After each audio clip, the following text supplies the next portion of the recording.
Suas observações me levam a fazer a seguinte pergunta. O senhor acha que o ministro Alexandre de Moraes exorbita em suas decisões? Ele está cometendo abuso de autoridade?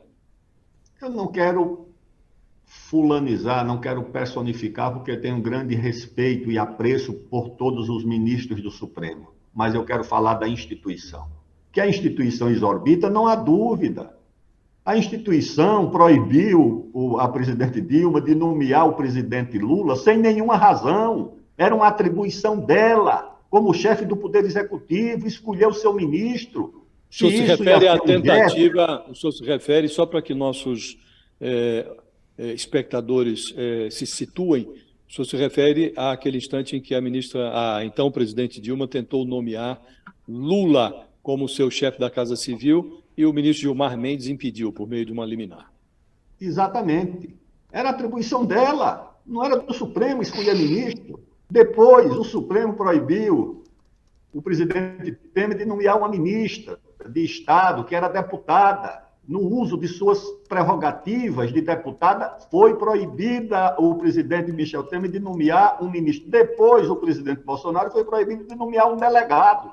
Eu disse, não, deve haver um processo administrativo contra esse delegado, algum crime que ele cometeu. Não havia nada. A acusação era de ser amigo da família. Isso não constitui crime. Constitui crime se ele, no exercício da sua função de delegado, beneficiar parente, família ou quem quer que seja. Aí depois o passa a legislar na área de meio ambiente, substituindo o Congresso. Há um desequilíbrio na relação entre os poderes. O desequilíbrio é evidente e um esvaziamento do poder executivo, com tudo quanto é decisão do Supremo e do próprio Congresso com essa emenda secreta. O executivo não é mais o dono do orçamento. Por trás do episódio... Por trás do episódio da Dilma, tinha o Sérgio Moro, que foi quem deixou vazar a fita e também que teve o respaldo do STF naquilo tudo, em todo o processo da Lava Jato. O senhor vê risco de o Alexandre de Moraes se tornar um Sérgio Moro? Há paralelo? Não, eu acho que não, que ele é mais inteligente do que o Sérgio Moro. Não iria querer cumprir esse papel, tá certo? E o senador hoje, Sérgio Moro, cumpriu esse papel porque teve também muito apoio. Apoio então, da mídia. Mas o Alexandre está tendo apoio do Supremo e apoio da mídia, o mesmo apoio que o Sérgio Moro teve. Mas ele não dispõe do instrumento de investigação que o processo da Lava Jato permitia, tá certo? Eu acho que essa situação de desequilíbrio entre os poderes, com esvaziamento do poder executivo, é um fator permanente de crise, porque o Congresso não é poder executivo. Você não tem por que ter esse tipo de emenda. Ora, se você vota o orçamento e fiscaliza o orçamento, você mesmo não pode gastar, você mesmo não pode executar aquilo que você fiscaliza. A Constituição é clara.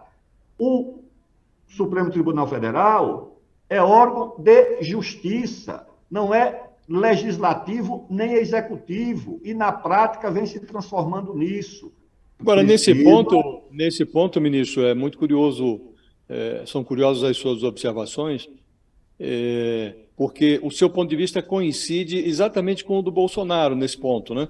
Porque o Bolsonaro justamente dizia que o Supremo estava se imiscuindo nas suas atribuições, querendo substituir o presidente, disse isso, inclusive, durante a pandemia, né? Quando o Supremo reconheceu o poder de estados e municípios para atuar num sistema tripartite no SUS e tomar providências que o Executivo estava se abstendo de tomar, né? O senhor enxerga consonância entre o seu pensamento sobre o Supremo e o pensamento que foi expressado por Bolsonaro? Josias, o meu pensamento também já coincidiu com o PT e com a presidente Dilma, quando o presidente Lula foi afastado, tá certo? O problema é que no Brasil as concordâncias e as discordâncias variam de acordo com as circunstâncias. Se o Supremo afasta o presidente Lula do ministério, quem não gosta do PT e do presidente Lula e da presidente Dilma concordou com tudo. O Supremo estava defendendo a Constituição, a legalidade, a moralidade.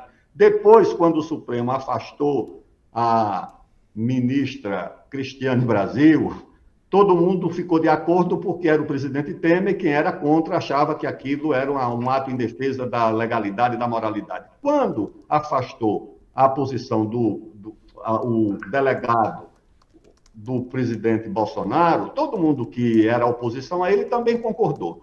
Eu não estou preocupado com quem concorda com a minha opinião. Eu estou preocupado se a minha opinião é correta e é justa e é equilibrada. Eu acho que ela é justa e equilibrada porque é o que a Constituição diz sobre a relação entre os poderes, que tem que ser independentes e harmônicos. E hoje eles não são nem independentes e nem harmônicos, lamentavelmente.